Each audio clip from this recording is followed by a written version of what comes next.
Hello from Lights and Gear. It's time for another flashlight review, and today we have something from the folks at On the Road.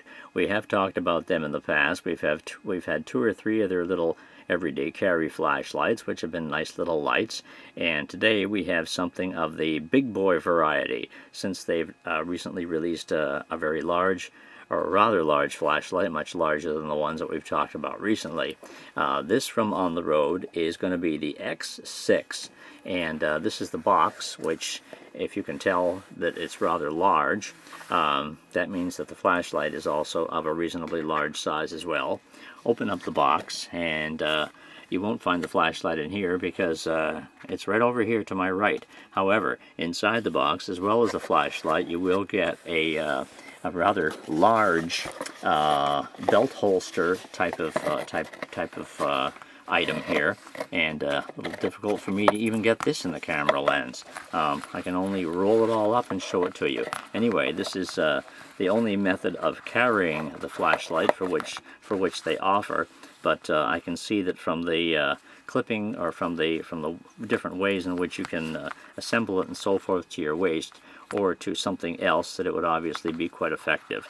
So also in the box is a couple of spare O-rings, and they are right here. They are rather large, and in this case red.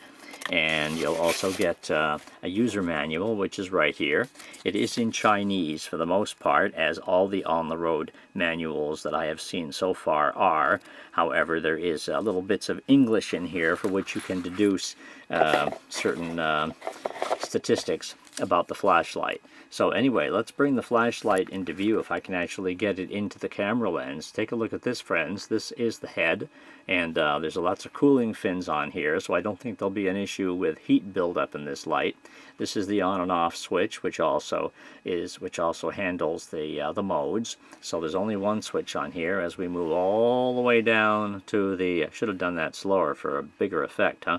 Moving all the way down to the tail cap, which is flat, so it's fine for tail standing, just like that. even goes above the camera. So anyway, and there's also a tactical ring on here, and there's also some pretty good knurling on the barrel as well. So as you can see here, this says X6, and inside the smooth reflector here is an XM-L2 U2 LED. I just checked my cheat sheet here to make sure that that is correct. XM-L2 U2 indeed. And it is a slightly smaller type of LED for a flashlight of this size. But this actually comes in a couple of different versions. So if you do like the light, you don't have to get it in this particular version. You can also get it where it has an XHP50 LED in it. Now for this one, you will get a top lumen output of 1100. There are 4 modes on here. 5 lumens is the low, then it goes to 170, and then it goes to 490, and then it goes to 1100. And that's what it says right here in the English part of the instruction manual. And some other bits of information: 625 hours is how long it'll run on the very low mode, and 4 hours and 20 minutes on the highest mode. And you have a beam distance. The beam distance on here is pretty incredible, because the beam is like that. The beam is almost like the shape of a quarter when it has a very spotlight beam. So whether or not you like that or not, if that's what you're looking for in a flashlight, then you've got it in this one. The beam distance is 550 meters. That's going to be like 1,200 feet thereabouts.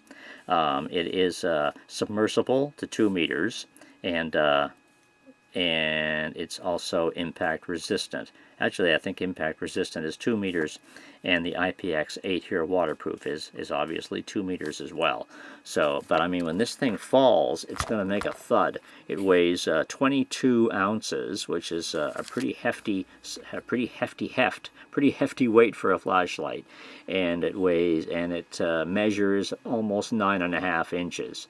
So there's your length, and there's your weight. And batteries, it takes 2, and it's a big boy flashlight, so you can only imagine that it takes big boy batteries, which it does. And it has two 26650s that give the flashlight its power.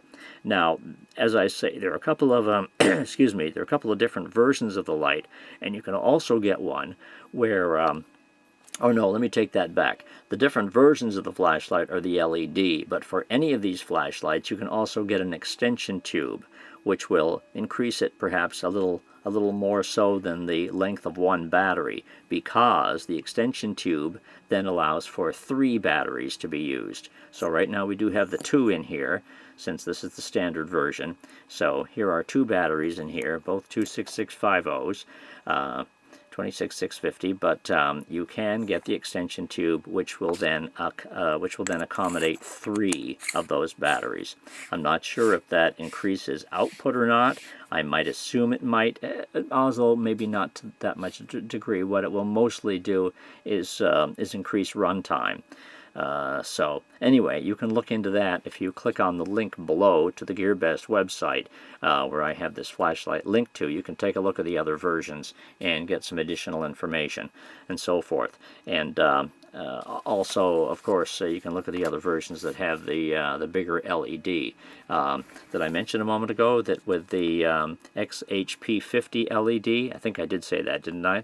That you can also get this flashlight in. The high output will be 2300 lumens. This one's 1100, but it bumps up to 2300 with the XHP50 LED in it, which you can also get at GearBest. So anyway, the one switch here controls all the functions. So let's kill a bit of light in here so we can have a look at the beam. You're not going to get all that much of a great effect here in my little area, but that's where I encourage you to have a look at my website, where you will get the outdoor beam shots, and you'll get a better idea of what it can do there. Here's the blue glow of the side of the control switch. As soon as you turn it on, it has this nice little blue glow, so that's kind of neat, I guess, and almost looks like an eye in that regard.